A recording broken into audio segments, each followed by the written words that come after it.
LPU ప్లేస్మెంట్ల రికార్డులు సృష్టిస్తోంది. Final year student 2.5 కోట్ల ప్యాకేజ్ పొందుతున్నారు. 1700 మందికి పైగా ఎల్పీయూ స్టూడెంట్స్ 10 లక్షల నుంచి 2.5 కోట్ల ప్యాకేజెస్ పొందారు. విద్యా విప్లవం ప్రారంభమైంది లవ్లీ ప్రొఫెషనల్ యూనివర్సిటీలో. కానీ అసలు సాక్ష్యాలు లేకుండా మొత్తం రికార్డులన్నీ ధ్వంసం చేసేశారు. ఆన్లైన్లో రికార్డులు కూడా ధ్వంసం చేశారు. అదే కదా ఒకరోజు ఎంత వింత అంటే అదే నేను చెప్దాం అనుకున్నా. ఇక్కడ చూస్తే ఆ మధ్య ఈ వైల్డ్ రోజు ఒక కథ రాయాలి, ఆ రోజు ఏముంది లేదు కదా అనుకున్నట్టున్నారు.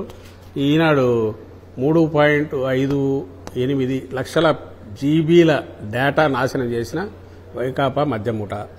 ఆ డేటా 375 కోట్ల పేజీలు రికార్డులు డాక్యుమెంట్లకు సమానమని ఈనాడులో అప్పుడెప్పుడో పెట్టారు. చేసి ఈనాడులో వచ్చింది, నోరెళ్ళ పెట్టాల్సి వచ్చింది. నిజంగా అంత డేటా అంటే అది ఏదో మొత్తం ఎంటైర్ గవర్నమెంట్కు సంబంధించింది మొత్తం డేటా ఉండొచ్చు.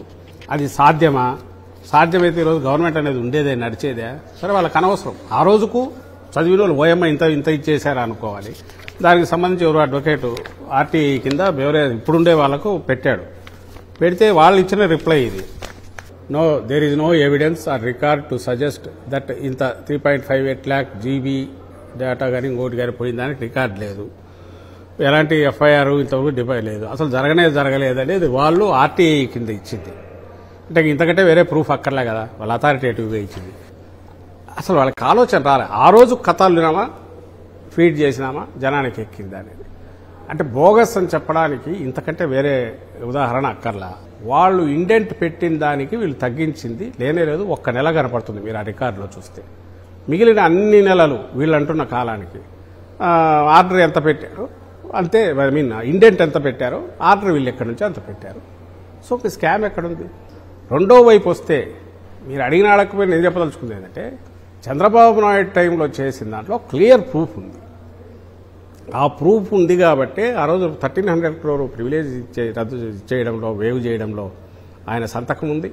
బార్లకు ఇచ్చిన దాంట్లో ఇది క్లియర్గా ఇది ఆయన సంతకం. ఇది కూడా అన్నింటిలో మీడియాలో అప్పుడు వచ్చింది వీటికి సంబంధించి.